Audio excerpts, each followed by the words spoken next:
You ever have one of those moments that snaps your whole life in half, right there at the airport in front of everybody? Yeah, I still wake up sweating just remembering the way that woman smiled at me.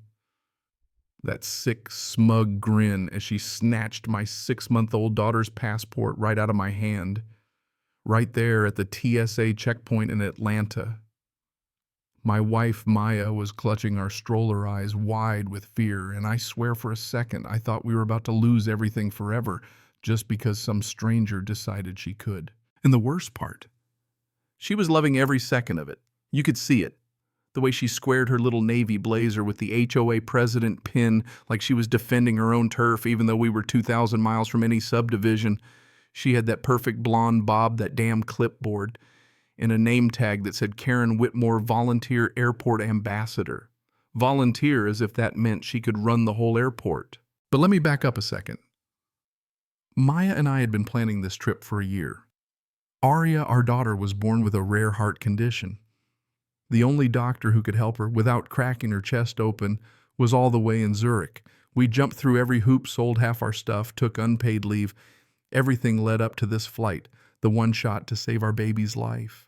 I had every paper, every visa, every letter from her doctors, and that little red passport we fought tooth and nail to get with Aria's tiny photo on the inside. So we roll up to the podium. Karen locks eyes with the stroller, then my hand, then Maya's hijab, and her smile gets even tighter. She leans in, voice all fake syrup. "Excuse me, sir, that child's passport has an irregular entry stamp. I'll need to confiscate it for verification." I laughed, thought she was kidding. Maya went white as a ghost. I explained, calmly I swear, that we'd been cleared by the Swiss embassy, that TSA already had a care team on this because of Aria's medical emergency. Karen didn't even blink. She just lunged, grabbed the passport out of my hand like a seagull stealing a sandwich, while the actual TSA guy stammered, "Ma'am, you're not authorized." Too late.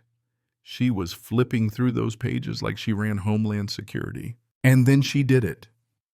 Louder than anyone should ever be in an airport, she holds up Aria's passport and goes, "Oh, look, this stamp looks altered, and this baby doesn't even look like the photo. Could be trafficking." Trafficking. Like she's reading gossip at brunch. People started filming. My wife's crying. Aria's oxygen alarm started beeping, her heart rate going crazy. I looked down and my baby's lips were turning blue, and this woman was waving the passport like she'd just won the Powerball. I begged to give it back. "Please, she'll die without this surgery." Karen leaned in so close I could smell her peppermint gum. Whispered people like you shouldn't be taking American passports to terrorist countries anyway. That's when I lost it. I screamed for a supervisor so loud security started running our way. Karen just smirked, slipped Aria's passport into her pocket, and said, "I'm doing my patriotic duty." The TSA guy was apologizing, radioing for help, but it felt like an hour for every second that passed. I was a breath away from doing something that'd get me locked up and ruin Aria's only chance. That's when the supervisor arrived, Officer Carter. Tall, serious badge shining. Her nameplate said J. Carter, TSA Supervisory Officer. She took one look at Aria in the stroller, struggling to breathe, and another at Karen clutching our passport. Carter didn't shout, just held out her hand, calm and ice cold. "Return the document now." Karen tried to blurt out her whole concerned citizen routine, but Carter cut her off with 4 words. I'll never forget. "Ma'am, stand down or be detained." Karen's face cracked for the first time. She tried to hand the passport to Carter instead of me like she was saving face, but Carter just checked it, then handed it right back to me, gentle as could be. But she wasn't finished. Carter pulled out a red folder, started filling out a form, while Karen sputtered about calling her contacts at Homeland Security.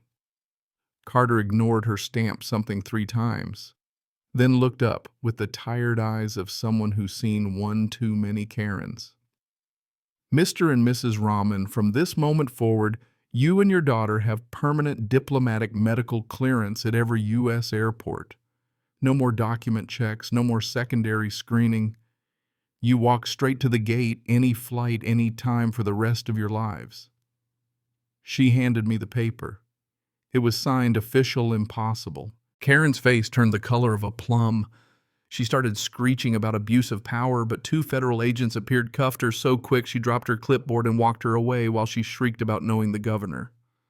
The line behind us erupted in applause. Someone yelled, "God bless you, Officer Carter." Maya sobbed into my shoulder.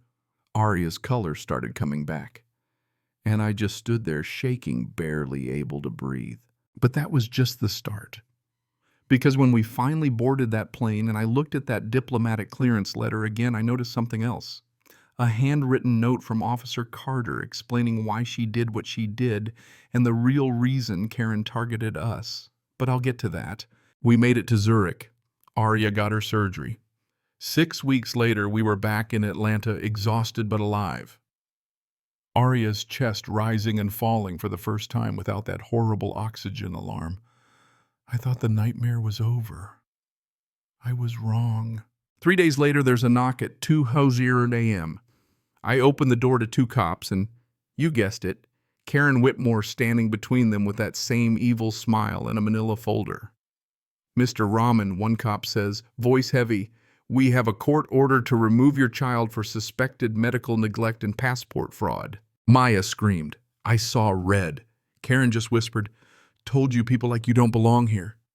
Turns out, while we were in Switzerland saving Arya's life, Karen had filed emergency custody papers in family court, claiming we kidnapped our own daughter for experimental treatment in a terrorist sympathizing country. She'd attached blurry photos of Arya's medical equipment and called them torture devices. Name-dropped DHS so much a night judge signed off. So here she was, ready to snatch Arya away. I begged the officers to look at Arya's surgical report, the medical clearance. They looked uneasy, but said their hands were tied. Court order's a court order. Karen actually reached for Arya, cooing, "Aunt Karen will find you a proper Christian home." Maya collapsed. I was 2 seconds from going to jail when my phone buzzed. Officer Carter's name lit up the screen. I hit speaker. Carter's voice came through sharp as glass. "Put the lead officer on the phone. Now." I handed it over. 30 seconds later, the cop's face changed from bored to terrified. He turned to Karen. "Ma'am, turn around. You're under federal arrest for impersonating a government official, filing false reports with intent to deprive custody in violation of protected medical travel status." Karen laughed. "You can't touch me. I have immunity as an airport volunteer." The second officer was already cuffing her. "That badge expired the second you left the airport. You're done." Even as they dragged her out, she screamed the one thing I never expected. The real reason she'd come after us. "You think diplomatic clearance just happens?" She shrieked, mascara streaking. "That clearance costs $250,000 on the black market. You stole my sale." I blinked. Sale Carter told me to check the back page of our clearance letter, the part I'd never unfolded. There was a second document clipped to it, an official DHS memo with Karen's photo labeled "Known Broker." Illegal sale of priority travel status. She'd been running a racket for years, scamming desperate immigrant families, selling fake clearances for insane money, then forging the stamps. Because we got real clearance for Arya, her whole black market collapsed. Word spread, her clients turned on her and she lost everything. So if she couldn't sell us clearance, she decided to destroy us instead. While she was screaming in the cruiser, Carter stayed on the phone. "FBI's been watching Karen for 18 months, she said. Couldn't catch her until she targeted a family with federal protection." That was you. They raided Karen's house that night. Found burner phones, fake stamps, ledgers with hundreds of names, over $3 million in crypto. She wasn't just a power-tripping Karen. She was a full-on criminal kingpin preying on desperate parents. The officers apologized, left, and suddenly our street was quiet again except for Karen's cursing fading away down the block.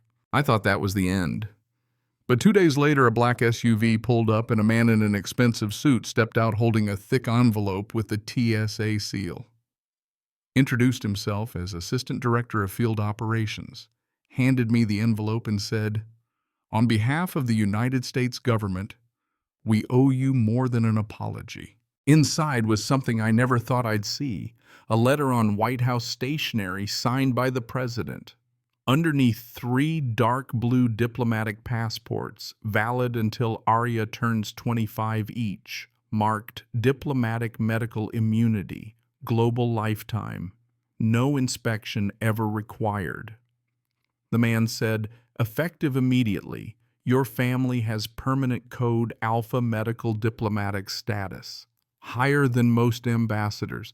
You board first, never take off your shoes, never open a bag, never answer a question anywhere in the world, ever." Maya cried again, but this time for joy. The man handed me a second document, a federal settlement. 7 figures with an NDA that basically said, "Take the money, live your life, and never worry again." At the bottom, in Carter's handwriting, it said, "Thank you for helping us finally bury that monster. J. Carter." And here's the twist I never saw coming. Karen didn't pick us at random. Officer Carter told me 2 weeks later over coffee off the record. Turns out 21 years ago, Karen's own daughter died waiting for a heart transplant because they couldn't afford a flight to the hospital. Karen lost everything, begged for help, but the system let her down. From then on, she swore no parent would ever suffer like she did, but only the right parents. In her twisted mind, only white Christian middle-class families deserved miracles. The rest could wait and die. We were the final straw. When Karen saw us at TSA, Carter recognized her immediately. She'd been chasing her for years, ever since a Syrian refugee family lost their twins because Karen delayed them 8 hours verifying documents she later sold to someone else. Carter needed a family with airtight federal protection to trigger the sting. That was us. But even Carter didn't expect Karen to go so far as attempted child abduction. In the end, Arya's brush with death brought down Karen's whole operation, saved hundreds of kids. Every airport in America now has a new protocol. If you show medical diplomatic papers, you get escorted personally to the gate. No volunteers allowed anywhere near you. No more Karens. Some nights I still wake up to the phantom sound of Arya's oxygen alarm. Sometimes I still see that grin. But then I look at my daughter running wild in the backyard, her heart beating strong and true laughter chasing the birds away. And I remember, evil lost. Love won. And because of one monster's final act, my little girl and every sick kid after her will never have to beg to see a doctor in time again. That's the real ending. Funny, isn't it? Karen thought she was punishing us, but she ended up setting us free. Makes you wonder, where's the real line between power and justice, between protecting and controlling, between revenge and redemption? So tell me, what would you have done in my shoes? Where do you draw the line? Drop your thoughts below, share your stories. I want to hear from you. And hey, if you believe justice still matters, smash that subscribe button and don't forget to ring the bell. I'll see you in the next story where karma gets even sweeter.